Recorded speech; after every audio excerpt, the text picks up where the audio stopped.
Lord Krishna ji की एक पहल से इंसानों का बड़ी सी बड़ी बीमारी की भी मेडिसिन बनाया जा सकता है, बट उस पायल को एक नेक दिल इंसानी हासिल कर पाएगा। और इसके खोज में हमारी हीरो कार्तिकेय निकल पड़ता है। क्या उसे वो पायल मिलेगा, ये तो हमें आगे ही पता चलेगा। सो फ्रेंड्स, आज मैं एक्सप्लेन करूंगा एक इंडियन तेलुगु मूवी कार्तिकेय 2 की स्टोरी को। तो स्टोरी के शुरू में हम एक प्रोफेसर डॉक्टर राव को देखते हैं और डॉक्टर राव लॉर्ड कृष्णा जी के एक पायल की खोज में रिसर्च कर रहा था। इसके लिए वो ग्रीक में जाके एक लाइब्रेरी में लॉर्ड कृष्णा जी की एक बहुत ही पुरानी किताब को पढ़ता है, जिससे हम जान पाते हैं कि द्वापर युग में लॉर्ड कृष्णा जी अपनी एक पायल को उनकी एक बहुत ही ट्रस्टेड पर्सन उद्धवा को दे गया था। इस पायल से कलयुग में इंसानों की हर एक बीमारी की मेडिसिन बना पाएगा। तब उद्धवा इस पायल को एक बहुत ही सीक्रेट जगह पे छुपा देता है और इससे जुड़े कुछ संकेत को उद्धवा दुनिया की इधर उधर छोड़ जाते हैं, ताकि कोई नेक इंसान इन्हें ढूंढ के ही उस पायल तक पहुंच पाए। डॉक्टर राव किताब की इस पेजेस को फाड़ के अपने पास रख लेता है। इसके बाद हम इंडिया में एक लड़के डॉक्टर कार्तिकेय को देखते हैं। कार्तिकेय एक नास्तिक इंसान है। वो सिर्फ साइंस और लॉजिक में ही बिलीव रखता है। इधर डॉक्टर राव ग्रीक से इंडिया वापस चला आता है और ये बात एक लड़की फोन करके और एक आदमी को बताता है, जिसका नाम है डॉक्टर शांतनु। और डॉक्टर शांतनु भी उस पायल को पाना चाहते हैं, क्योंकि इस पायल की इम्पोर्टेंस वो भी जानता है और इसीलिए वो डॉक्टर राव को फॉलो रखा था। इसके बाद एक पंडित जी को एक कृष्णा जी की मंदिर से गहना चुरा के भागते हुए देखते हैं, बट तभी उसके सामने एक भयानक आदमी आ जाता है और उस पंडित को मार के सारे गहने फिर से कृष्णा जी के मंदिर में जाके रख देता है। यहाँ पे उनके जैसे कुछ और भी भयानक आदमियों को हम देख पाते हैं। इधर कार्तिकेय गुस्से में हॉस्पिटल में एक मेयर को ही थप्पड़ मार देता है, क्योंकि वो मेयर अपनी बीमार बेटे की आईसीयू में ही हवन चालू कर दिया था। और इस थप्पड़ मारने के लिए कार्तिकेय को कुछ दिनों के लिए हॉस्पिटल से सस्पेंड कर देता है। उस तरफ डॉक्टर शांतनु के लैब में एक डॉक्टरों से बताता है कि कुछ साल बाद ही इंसानों को एक खतरनाक बीमारी होने लगेगा, जो कि महामारी की तरह पूरा दुनिया में फैल जाएगा। तब डॉक्टर शांतनु बोलता है वो ही सबसे पहले इस बीमारी की एंटीडोज बनाएगा और बहुत सारे पैसे छापेगा, बट इसके लिए पहले उसे वो लॉर्ड कृष्णा जी की उस पायल को ढूंढना होगा। उसमें ही एंटीडोज बनाने की सारे इंग्रेडिएंट्स की नाम लिखी हुई है। डॉक्टर राव भी ये बात जानते हैं और इसीलिए वो इंसानों को इस बीमारी से बचाने के लिए उस पायल को ढूंढ रहा था। फिर बहुत रिसर्च के बाद डॉक्टर राव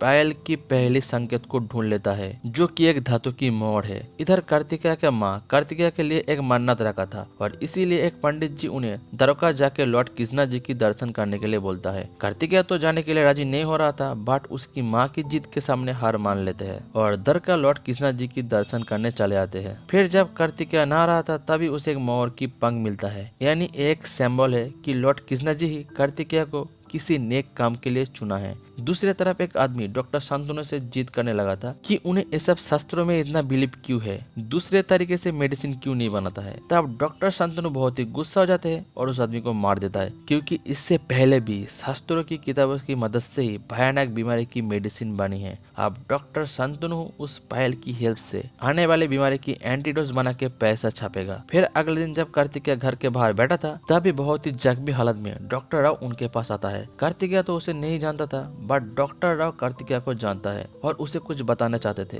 पर कार्तिकेय उसे हॉस्पिटल में ले जाने के लिए पहले गाड़ी बुलाना चला जाता है, बट आके देखता है कि डॉक्टर राव गायब। इसके बाद कार्तिकेय की मामा आंसू के बताता है कि कार्तिकेय की माँ कहीं भी नहीं मिल रही है। तब कार्तिकेय अपनी माँ को ढूंढने निकल पड़ते हैं, बट रास्ते में उसे कुछ पुलिस वाले पकड़ के पुलिस स्टेशन ले आते हैं और उसे पूछने लगता है कि डॉक्टर राव ने उसे क्या बताया था। एक्चुअली डॉक्टर शांतनु सीसीटीवी पे कार्तिकेय को डॉक्टर राव से बात करते हुए देखा था और पुलिस वाले को उसे पकड़ने के लिए बोल दिया था। यहाँ पे कार्तिकेय ऑफिसर्स को बोलता है कि उसे कुछ भी डॉक्टर राव ने नहीं बताया था, बट एक पुलिस वाले उस पर यकीन नहीं कर रहा था। पर तभी एक लड़की आके कार्तिकेय को यहाँ पुलिस स्टेशन से भगा के ले जाती है और हमें पता चलता है कि ये लड़की डॉक्टर राव की पोती मुग्धा है। मुग्धा भी कार्तिकेय को पूछती है क्या उसकी दादाजी ने कुछ बताया है। तब कार्तिकेय बोलता है सच में ही डॉक्टर राव उसे कुछ भी नहीं बताया है, उससे पहले ही वो भाग गया था। बट यहाँ पे हम फिर से उस भयानक आदमी को देखते हैं जिसने उस पंडित को मारा था। अब वो कार्तिकेय और मुग्धा के पीछे पड़ जाता है। ये दोनों उससे बच के भागने लगता है, पर तभी वो आदमी एक लॉर्ड कृष्णा जी की मूर्ति को देखकर रुक जाता है और इसी मौका के फायदा लेकर कार्तिकेय और मुग्धा यहाँ से भाग जाता है। फिर कार्तिकेय अपनी मामा के साथ एक पंडित जी के पास जाता है और उन भयानक लोगों के बारे में पूछने लगता है।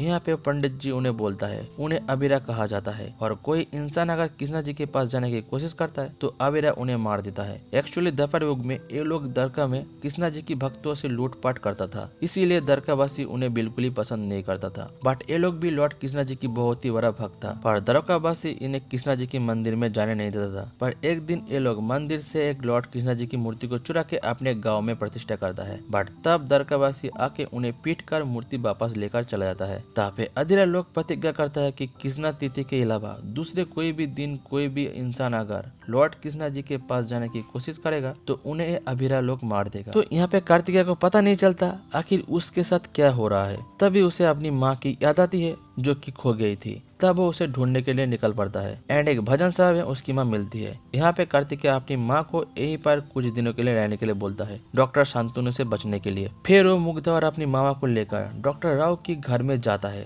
बट यहाँ पर कोई भी नहीं था। तब उन्हें वही किताब के पेजेस मिलता है जिसमें उस पायल के बारे में लिखा था। लॉर्ड कृष्णा जी से वो पायल लेने के बाद उद्धवा ने एक सिगरेट जगह पे छुपा दिया था और उस तक पहुंचने के लिए कुछ संकेत छोड़ गया था। फिर इसके बाद बहुत सारे राजा उन संकेत को ढूंढकर पायल तक पहुंचने की कोशिश किया था, बट कोई भी पहुंच नहीं पाए थे। फिर आखिर में पल्लव वंश की आखिरी राजा सूरवर्मन ने काफी हद तक इस खोज में सफल हुआ था।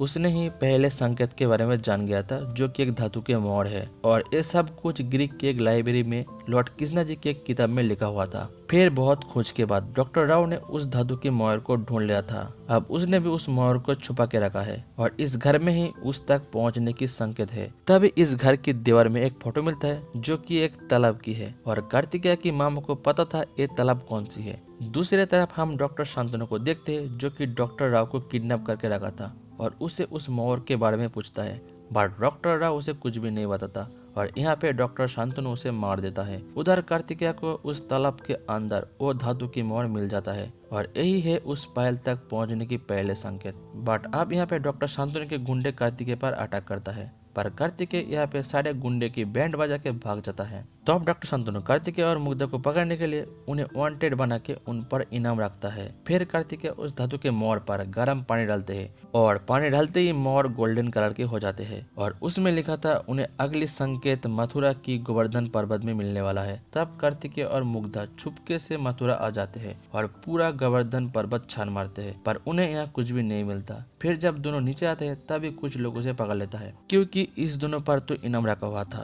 तब इस दोनों को पकड़ के वो लोग अपने गांव में ले जाते हैं जहाँ पे एक लड़की को भूत छुड़ाने के नाम पर एक साधु कोड़े मार रहा था। तब कार्तिकेय ये देखकर बहुत ही गुस्सा हो जाते हैं और उस साधु को पीट के उस लड़की को बचा लेता है। यहाँ पे वो लड़की उसे बोलती है वो अपनी फ्रेंड को सुसाइड करते देखकर ऐसी हो गई थी। तब उस लड़की के भाई कार्तिकेय को थैंक्स बोलता है और यह भी बोलता है कि गोवर्धन पर्वत की उत्तर के तरफ आज तक कोई नहीं गया। तब दोनों फिर से पर्वत की उत्तर के तरफ जाता है एंड उन्हें एक गुहा मिलता है जिसके अंदर उन्हें एक टेलीस्कोप मिलता है और यही पायल तक जाने की दूसरे संकेत है। फिर नेक्स्ट डे मॉर्निंग कार्तिकेय उठ कर देखता है कि मुग्धा उस टेलीस्कोप को लेकर कहीं भाग गई है। तब फिर से कुछ लोग आके कार्तिकेय को और उसके मामा को पकड़ के ले जाते हैं और फिर रेगिस्तान को बीचों बीच कार्तिकेय को उल्टा लटकाता है और मामा को मुंडी निकाल के रेत में गाड़ देता है। ये सब डॉक्टर शांतनु का लोग था। तब डॉक्टर शांतनु भी उन्हें ऐसे ही हालत में रेगिस्तान में छोड़ के चला जाता है। इसके बाद यहाँ पे मुग्धा आके उन लोगों को बचा लेता है। एक्चुअली मुग्धा अपनी दादाजी की कुछ फ्रेंड के पास हेल्प मांगने गई थी उस पायल तक पहुंचने के लिए और उसे धन्वंतरी नाम से एक आदमी के बारे में पता चली है जो उनकी हेल्प कर सकता है। फिर ये लोग जाके धन्वंतरी से मिलता है। तब धन्वंतरी उन्हें बताता है हमारे संस्कृति और हिस्ट्री को बचाने के लिए ये लोग एक सीक्रेट कमेटी बनाए थे जिसमें डॉक्टर राव और डॉक्टर शांतनु दोनों ही मेंबर थे। बट डॉक्टर शांतनु इन सब से पैसे कमाने के लिए सबको लालच देता है और सबके सब लालच में आ जाता है सिवाय डॉक्टर राव के। तो अब डॉक्टर राव अलग होकर ही अपने रिसर्च जारी रखे थे और उस मोहर को ढूंढ निकाले थे। बट डॉक्टर राव उस पायल तक जाने के लिए परफेक्ट पर्सन नहीं था, इसीलिए उसने कार्तिकेय को चुना था। फिर वो कार्तिकेय को लॉर्ड कृष्णा जी की सारे टैलेंट के कहानी सुनाता है। तब कार्तिकेय भी वो कहानी सुन के अब इन सब में बिलीव करने लगता है। फिर धन्वंतरी उन्हें अब चंद्रशिला पर्वत तक जाने के लिए बोलता है। वहीं पर टेलीस्कोप से ताराओं को देखकर उन्हें रास्ता पता चलेगा। फिर ये लोग जाने लगता है बट रास्ते में फिर से डॉक्टर राव के गुंडे इन पर हमला करता है, पर कहीं से यहाँ पे अवीरा आ जाते हैं और सारे गुंडे को मार देता है। फिर वो मामा को मारने में जा रहा था क्योंकि उनके पास भी लॉर्ड कृष्णा जी की कुछ सामान था, बट तभी कृष्णा तिथि पड़ जाता है यानी अब 24 घंटे तक अभिरा किसी को भी कृष्णा जी के पास जाने से नहीं रोकेगा। इसी मौका के फायदा लेकर कार्तिकेय, मुग्धा और मामा चंद्रशिला पर्वत में चढ़ जाते हैं और टेलीस्कोप से ताराओं को देखकर वो लोग समंदर के अंदर एक महल तक पहुंच जाते हैं, जहां पे उन्हें कृष्णा जी की मूर्ति दिखाई देता है। बट उस मूर्ति के हाथ में कोई भी बांसुरी नहीं था। पर यहाँ पर भी अभिरा आ जाता है और उन पर अटैक कर देता है। बट कार्तिकेय जैसे तैसे उनके हाथों से बच के उस मयूर और टेलीस्कोप को जोड़ के बांसुरी बनाता है और उस मूर्ति के हाथों में रख देता है। तब वो मूर्ति अपने आप ही घूमने लगता है और फ्लोर ओपन होकर एक अंडरग्राउंड रूम दिखाई देता है, जहाँ पे चारों तरफ सब घूम रहा था और बीच में लॉर्ड कृष्णा जी की ओप पायल रखा हुआ था। यहाँ पे कार्तिकेय अपनी हार्ट बीट को कंट्रोल करके धीरे धीरे सांपों के बीच से उस पायल तक पहुंच जाता है और उसे प्रणाम करके अपने हाथों में उठा लेता है। यहाँ पे ये देखकर सारे अभिरा कार्तिकेय के सामने झुक जाते हैं। फिर इसके बाद इस खोज के लिए कार्तिकेय को बहुत सारे सम्मान मिलता है और ये देखकर डॉक्टर शांतनु को बहुत ही बुरा लगता है। इसके बाद डॉक्टर शांतनु फिर से लॉर्ड कृष्णा जी के पास जाने की कोशिश करता है, पर वो अभिरा के हाथ मारा जाता है। इस तरफ कार्तिकेय दूसरे खोज में निकल पड़ते हैं और मूवी यही फिनिश हो जाता है। सो फ्रेंड्स, यही था कार्तिकेय 2 मूवी की स्टोरी। ये मूवी तो मुझे काफी अच्छी लगी। अब आपको इस मूवी के बारे में क्या राय है कमेंट में बताओ। फिर मिलते हैं नेक्स्ट वीडियो में। Take care.